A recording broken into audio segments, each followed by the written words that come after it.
AI వల్ల IT ఇండస్ట్రీలో ఉద్యోగాలు పోతాయా? ఈ ప్రశ్న ఇప్పుడు ప్రతి సాఫ్ట్వేర్ ఇంజనీర్ మదిలో మెదులుతోంది. రీసెంట్ గా వచ్చిన కొన్ని రిపోర్ట్స్ చూస్తే టీసీఎస్, ఇన్ఫోసిస్, హెచ్సిఎల్ లాంటి దిగ్గజ కంపెనీల లాభాలు పెరుగుతున్నాయి. కానీ వాళ్ళ ఉద్యోగుల సంఖ్య మాత్రం దారుణంగా పడిపోతోంది. అంటే ఉద్యోగాలు లేకుండానే ఇండస్ట్రీ ఎదుగుతోంది. అసలు ఇండియన్ ఐటీ ఇండస్ట్రీ ఎందుకింత పెద్ద ప్రమాదంలో పడింది? కేవలం డిగ్రీలు, సర్టిఫికెట్లు ఉంటే ఇక ఉద్యోగాలు రావా? ఈ పరిస్థితి నుంచి బయటపడాలంటే మనం ఏం చేయాలి? ఈ ప్రశ్నలన్నిటికీ సమాధానం దొరకాలంటే మనం కరెక్ట్ గా 25 ఏళ్లు వెనక్కి అంటే 1999కి వెళ్ళాలి. అక్కడే మన ఐటీ ఇండస్ట్రీ పునాది దాగుంది.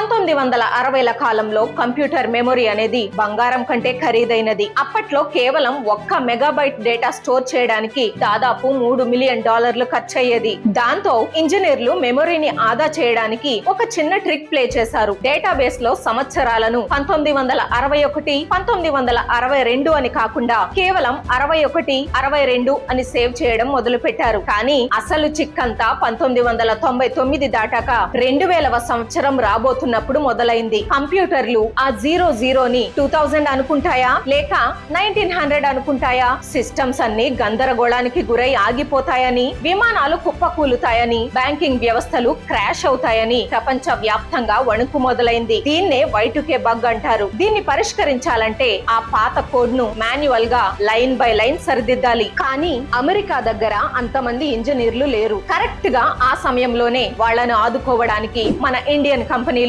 ఇన్ఫోసిస్, టీసీఎస్, విప్రో లాంటివి రంగంలోకి దిగాయి. వేలాది మంది మన కుర్రాళ్లను ప్రాజెక్టులోకి దించాయి. అలా Y2K సంక్షోభం నుంచి అమెరికా బయటపడింది. మనకి ఐటీ బూమ్ మొదలైంది. ఇండియన్ ఐటీ ఇండస్ట్రీ ఎలా పనిచేస్తుందో ఒక్కసారి మీరే ఆలోచించండి. వీళ్ళు ప్రొడక్ట్స్ తయారు చేయరు, పేటెంట్లు అమ్మరు. వీళ్ళు కేవలం సమయాన్ని అమ్ముతారు. ఉదాహరణకు అమెరికా క్లయింట్ దగ్గర ఒక గంటకు $25 ఛార్జ్ చేసి ఆ పని చేసే మన ఇంజనీర్ కు $10 ఇస్తారు. మధ్యలో ఉన్న $15 కంపెనీ లాభం. ఇంతే సింపుల్ లాజిక్. ఈ మోడల్ ను నడపడానికి వాళ్ళొక పిరమిడ్ సిస్టమ్ ను తయారు చేశారు. పిరమిడ్ అడుగు భాగంలో వేలాది మంది ఫ్రెషర్స్ అంటే చీప్ లేబర్ ఉంటారు. వాళ్ళ పైన కొద్ది మంది టీమ్ లీడ్స్ ఉంటారు. వాళ్ళ పైన ఆర్కిటెక్ట్లు, క్లయింట్ పార్ట్నర్స్ ఉంటారు. పిరమిడ్ అడుగున ఉన్న ఈ ఫ్రెషర్స్ చేసే పనులు ఏంటంటే కోడింగ్ టెస్ట్ చేయడం, పదే వాడే బేసిక్ కోడ్ రాయడం, మెయింటెనెన్స్ చూడటం, డాక్యుమెంటేషన్ రాయడం. ఇవన్నీ చాలా రొటీన్, పెద్దగా బుర్ర పెట్టాల్సిన అవసరం లేని పనులు. సరిగ్గా ఇక్కడే అసలు భూకంపం మొదలైంది. చాట్ జీపీటీ,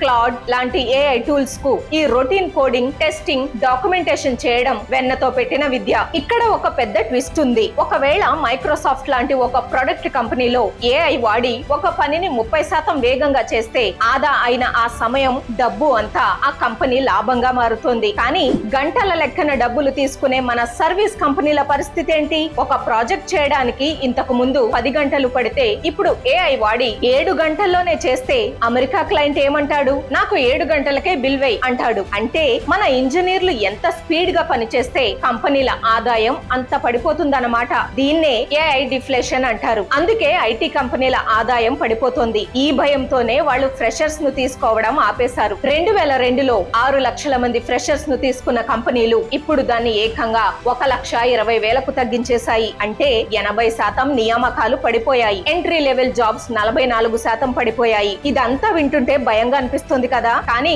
ఒక గుడ్ న్యూస్ ఏంటంటే ఒక పక్క రొటీన్ జాబ్స్ పోతున్నా మరో పక్క ఏఐ తెలిసిన వాళ్లకు విపరీతమైన డిమాండ్ ఉంది. 2027 నాటికి మన దేశంలో 10 లక్షల ఏఐ నిపుణుల కొరత ఉండబోతోందని రిపోర్ట్స్ చెబుతున్నాయి. మరి ఈ కొరతను తీర్చి మీ ఉద్యోగాన్ని కాపాడుకోవాలంటే ఏం చేయాలి? దానికి ఒక 4 మార్గాలున్నాయి. Number 1, build judgment. ఏఐ రాసిన కోడ్ కరెక్టో కాదో తెలుసుకునే నాలెడ్జ్ మీకుండాలి. బేసిక్స్ మర్చిపోయి పూర్తిగా టూల్స్ మీద ఆధారపడకండి. Number 2, master AI tools. కేవలం నా దగ్గర సర్టిఫికేట్ ఉంది అని చెప్పుకోవడం కాదు. చాట్ జీపీటీ, క్లౌడ్, కర్సర్ లాంటి టూల్స్ ను నిజంగా మీ ప్రాజెక్టుల్లో వాడటం నేర్చుకోండి. Number 3, client communication. ఏఐ ఎంత తెలివైనదైనా అది వెళ్లి ఒక అమెరికా క్లయింట్ తో మీటింగ్ చేసి వాళ్లకు ఏం కావాలో అర్థం చేసుకోలేదు. ఆ స్కిల్ ఉన్న వాళ్ళదే ఫ్యూచర్. Number 4, presentation skills. మీరు చేసిన పనిని ఎదుటి వాళ్లకు అద్భుతంగా వివరించడం నేర్చుకోండి. ఒక్క విషయం గుర్తు పెట్టుకోండి, ఏఐ మీ ఉద్యోగాన్ని లాక్కు లాక్కోదు. కానీ ఏఐని పర్ఫెక్ట్ గా వాడటం తెలిసిన